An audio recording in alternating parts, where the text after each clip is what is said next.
ओम नमः शिवाय। श्री शिव महापुराण रुद्र संहिता युद्ध खंड 27वां अध्याय। सनत कुमार बोले, हे मुने, अब आप शंकर जी का एक और चरित्र प्रेम पूर्वक सुनिए, जिसके सुनने मात्र से शंकर जी के प्रति दृढ़ भक्ति उत्पन्न हो जाती है। एक शंखचूड़ नामक दानव था, जो महावीर और देवताओं के लिए कंटक था। शिवजी ने त्रिशूल से जिस प्रकार युद्ध भूमि में उसका वध किया, हे व्यास जी, उस पवित्र पापनाशक तथा दिव्य चरित्र को आप अत्यंत प्रेम पूर्वक सुनिए। मैं आपके स्नेह से उसको कह रहा हूँ। पूर्व समय में ब्रह्मा जी के मरीचि नामक पुत्र हुए। उन मरीचि के पुत्र जो कश्यप मुनि हुए, वे बड़े धर्मशील, सृष्टिकर्ता, विद्वान तथा प्रजापति थे। दक्ष ने उन्हें प्रेम पूर्वक अपनी 13 कन्याएं प्रदान की। उनकी बहुत सी संतानें हुई, जिन्हें विस्तार से यहाँ कहना संभव नहीं। उनसे ही संपूर्ण देवता तथा चराचर जगत उत्पन्न हुआ। तीनों लोकों में उनको विस्तार से कहने में कौन समर्थ है। अब प्रस्तुत वृतांत को सुनिए, जो शिवलीला से युक्त तथा भक्ति को बढ़ाने वाला है। मैं उसको कह रहा हूँ, सुनिए। कश्यप की उन स्त्रियों में एक दनु नाम वाली थी, जो सुंदरी, महारूपवती, साध्वी एवं पति के सौभाग्य से संपन्न थी। उस दनु के अनेक बलवान पुत्र थे।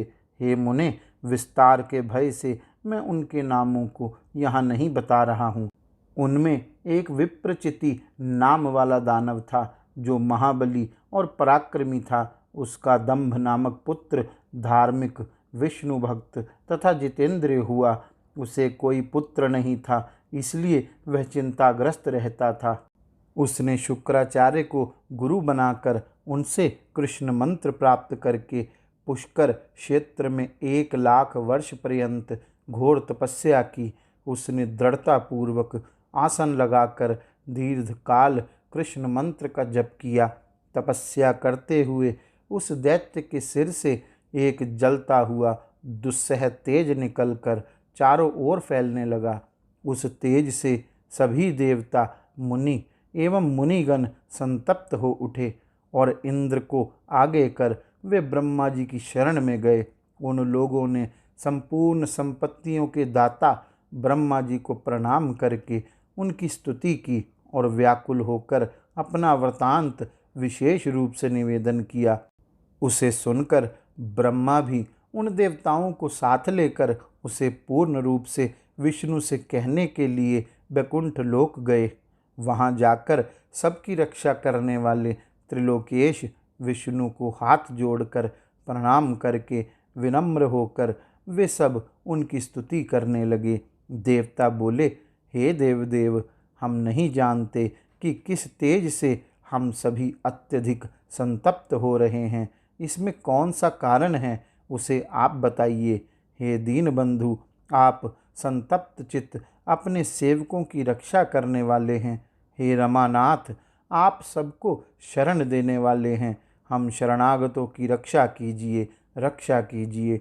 सनत कुमार बोले, ब्रह्मादि देवताओं की यह बात सुनकर शरणागत वत्सल भगवान विष्णु जी हंसते हुए प्रेम पूर्वक कहने लगे। विष्णु जी बोले, हे देवताओं, आप लोग निश्चिंत तथा शांत रहिए और भयभीत ना होइए। प्रलय काल अभी उपस्थित नहीं हुआ है और ना तो कोई उपद्रव ही होने वाला है। मेरा भक्त दंभ नामक दानव तप कर रहा है, वह पुत्र चाहता है, इसलिए मैं उसे वरदान देकर शांत कर दूंगा। सनत कुमार बोले, हे मुने, विष्णु जी के ऐसा कहने पर ब्रह्मा आदि वे सभी देवता धैर्य धारण कर पूर्ण रूप से स्वस्थ होकर अपने अपने निवास स्थान को चले गए। भगवान विष्णु भी वर देने के लिए पुष्कर क्षेत्र में गए, जहाँ वह दंभ नामक दानव तप कर रहा था। वहाँ जाकर विष्णु ने अपने मंत्र का जप करते हुए उस भक्त को सांत्वना देते हुए मधुर वाणी में कहा, वर मांगो। तब विष्णु का यह वचन सुनकर तथा उनको अपने सामने खड़ा देखकर उसने महाभक्ति से उन्हें प्रणाम किया तथा बार बार उनकी स्तुति की। दंभ बोला, हे देवदेव, हे कमललोचन, हे रमानाथ, हे त्रिलोकेश, आपको प्रणाम है। मेरे ऊपर कृपा कीजिए।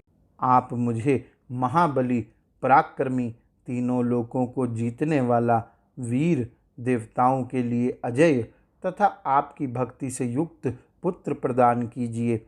सनत कुमार बोले, दानवेंद्र के इस प्रकार कहने पर नारायण ने उसे वैसा ही वरदान दिया और हे मुने, उसे तपस्या से विरत कर वे अंतर्ध्यान हो गए। भगवान के अंतर्ध्यान हो जाने पर सिद्ध हुए तप वाला तथा पूर्ण मनोरथ वाला वह दानव उस दिशा को नमस्कार करके अपने घर चला गया।